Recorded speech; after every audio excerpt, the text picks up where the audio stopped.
The new Fed chair says that the economy is doing pretty well, and as a result of that, there could potentially be more confidence for another rate hike. Your thoughts? Well, it's nice to have the affirmation of the Federal Reserve Chairman, but I hear it from my constituents every day. You know, $1,000 bonus goes a long way in the 5th District of Texas. Not and we're crumbs. saying that, no, it is not crumbs. It is not Armageddon, and it is not unpatriotic for people to be able to pay their bills, not live paycheck to paycheck, maybe send somebody to college, start a new small business. So it's nice to have the affirmation of the Fed Chairman say that. So, yes, the economy is rosier than what the Federal Reserve anticipated. And so today you heard the Federal Reserve Chairman allow at least for the possibility of a fourth rate hike. And we always knew, Kevin, that one day we would be here. When the economy was stuck in low gear, you know, Fed policy didn't matter as much. Now that it's moving into high gear, they're walking a tightrope. And on one side is recession, on the other side is inflation. And so it's a tough balancing act. But, you know, fortunately, the president chose someone who was experienced and came across, I think, as strong and knowledgeable today. It's a tough balancing act, particularly when you start looking at the Fed balance sheet. What do you make of his comments on where that stands? Well, I'm a little bit concerned. I think it is now a little less certain, and I don't believe in an opaque Fed. I believe in a very transparent Fed, and the chairman committed to that, but I think we're a little less transparent on the wind-down plan for the balance sheet. Because right now they have insufficient treasuries, insufficient mortgage-backed securities that are maturing on the schedule that they originally put out. And it's still unclear after today's hearing, what the size, much less the composition of the balance sheet is. The Fed is not supposed to be in the credit allocation business. They're supposed to be in the money supply business. But by purchasing mortgage-backed securities, they have been in the credit allocation business. We want them to wind down those mortgage-backed securities. We would like to end up, again, with a treasuries-only balance sheet, but I don't really think that's where we're headed, and that concerns a number of legislators like me. So many things came up in this hearing. One of the things that has really gripped the attention of the investment community has been whether or not this economy could handle the type of investment, the public-private partnerships on something like infrastructure. The White House has said that would contribute, their estimates, 0.3% economic growth. Federal Reserve folks say, hey, wait a minute, we're not sure this type of economic stimulus is something that this economy could handle. Your thoughts on that? Do you think that this Fed is wrong on that point, or do you think that they could handle the type of economic stimulus on infrastructure? Well, I think it was Yogi Berra once said predictions are dangerous, especially about the future.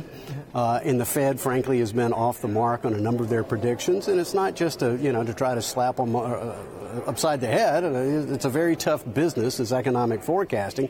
But for the entire Obama administration, 8 years, they undershot the prediction of economic growth. So I'm not sure they necessarily have this correct. Again, we're at very early stages on the president's infrastructure plan. I think there's a whole lot more detail that has to come out, but potentially it could have a productive impact on the economy. We just don't know enough about the plan quite yet. Back to policy, you asked the Fed chair regarding the Volcker rule and whether or not the Fed would be an adequate regulator of it, an enforcement of it. What did you make of Chair Powell's response to your question? Well, I was encouraged by what the chairman said. I mean, we have a number of different regulators all interpreting the Volcker rule differently. The truth is, there shouldn't be a Volcker rule. It had nothing to do with the financial crisis yesterday. It's not going to have anything to do with a financial crisis in the future.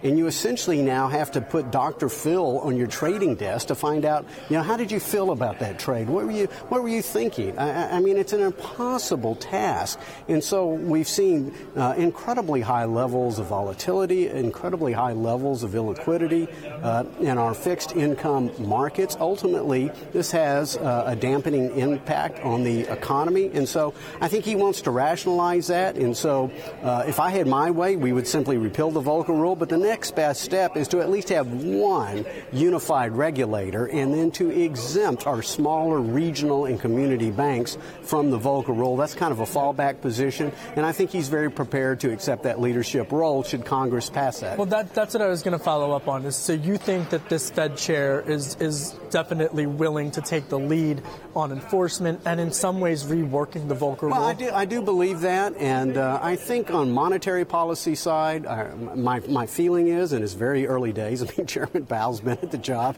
for, 3 weeks now as chairman, but I sense, having been on the Board of Governors for about 4 years, on the monetary policy side, you're going to see a lot of continuity between he and Chair Yellen.